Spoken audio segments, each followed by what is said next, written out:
Hello everyone and welcome to new session by Forest Learning Academy, and today's session will be on Employees Performance Counseling. This is Dr. Rumila Sonavne with you all, and so let's proceed. Let us explore the points to be discussed. The first point that we are going to discuss in this session is introduction. After that, define. Third point is factors involved in the counseling. We are going to see each and every factor.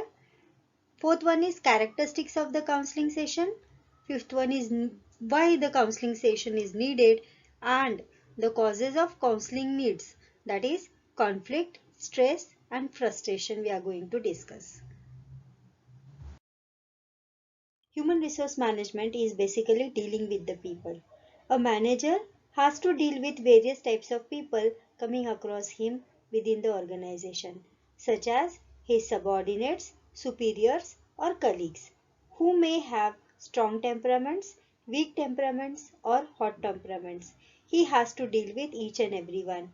So, the counseling is the instrument with which the manager can achieve a balance and maintain a congenial, that is pleasant relationship with his employees.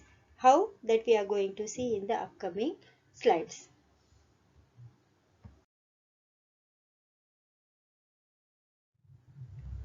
Now let us see the definition of counseling. Counseling is the discussion of an emotional problem with an employee so that he can cope up with his problem in much better way.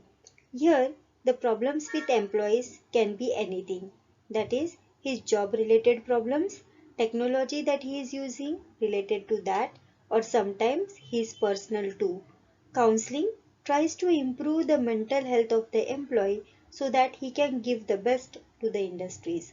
According to Ghosh and Ghorpade, personal counseling is defined as a discussion of an emotional problem with an employee with the general objective of reducing it so that the performance is maintained at an adequate level or even improved upon. So overall, we can say that through counseling, the discussion with the problem, and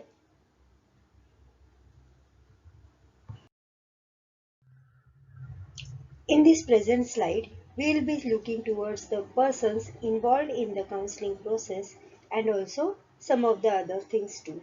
So in counseling, two persons are involved. They are the client and the counselor. So talking about the client, he is the person on whom the process leads to the action, or the person is the one who came to do his counseling.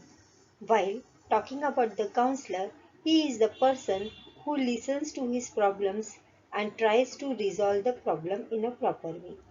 Here, in this process, the client can be trusted to find out his own solutions through properly discussing his problem with the counselor openly. So, due to which the personal growth of the client usually occurs as he on his own overview his problem again and tries to find out the ways through it. So, in the resolution of the problem is the expectations of the both, that is the client and the counselor.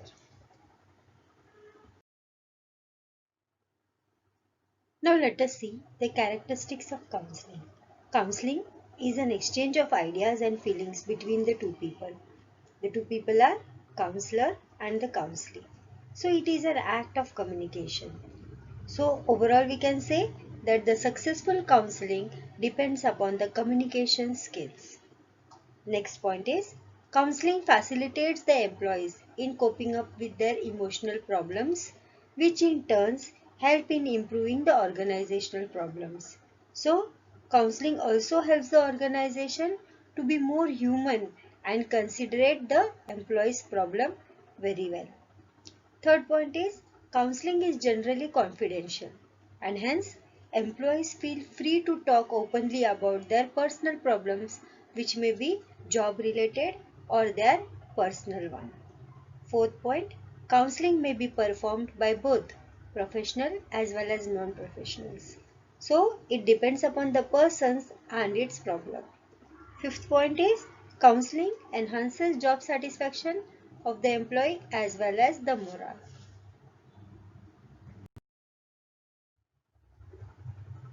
Now let us have a look towards the need for the counseling.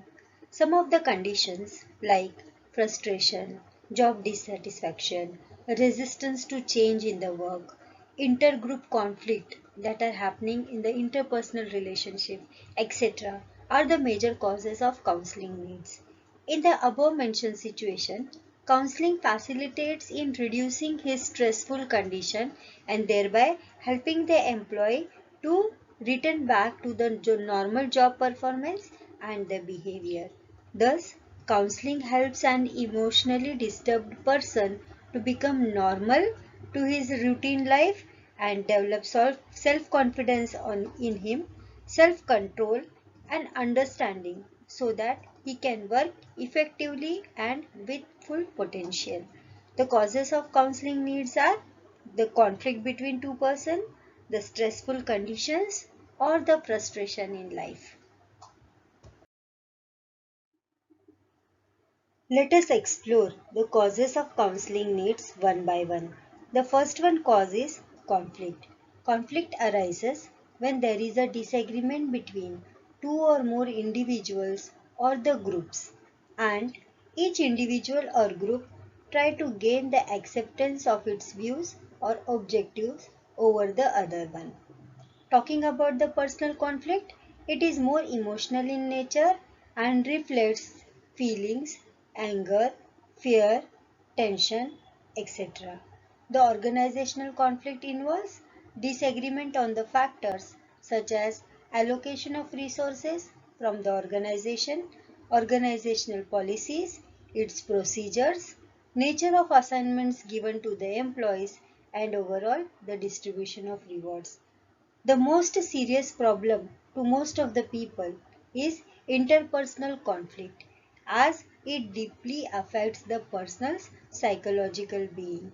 We feel more concerned when we have a need to protect our self-image and self-esteem from the damage by the others, and hence counseling facilitates in resolving the conflict that is happening between the employees by reducing the emotional blockages.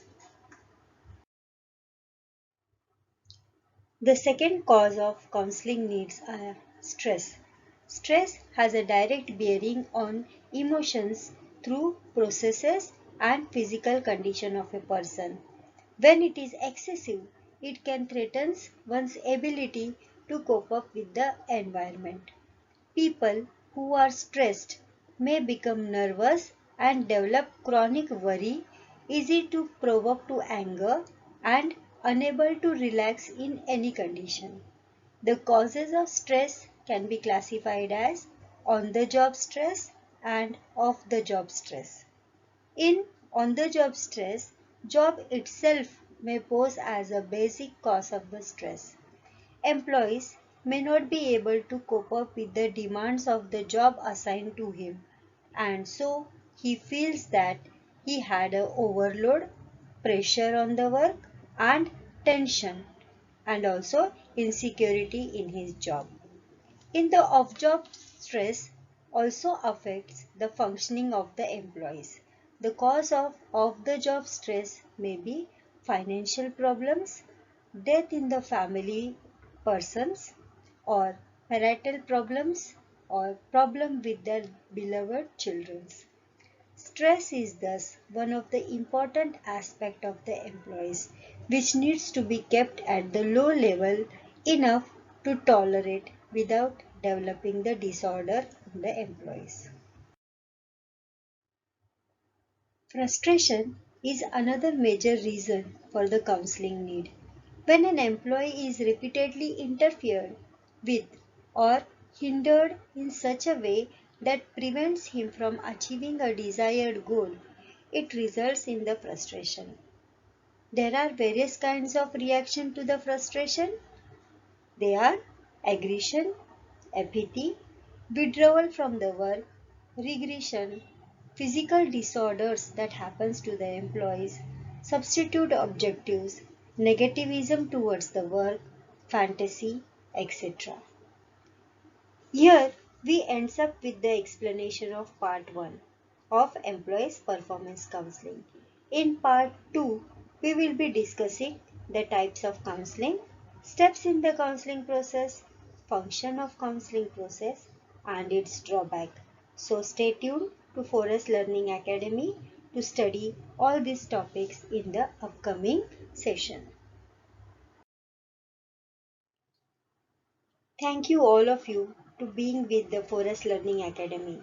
Do like, share and subscribe to our video sessions and stay tuned with us to explore the new and interesting topics in the future. Take care and have a good day.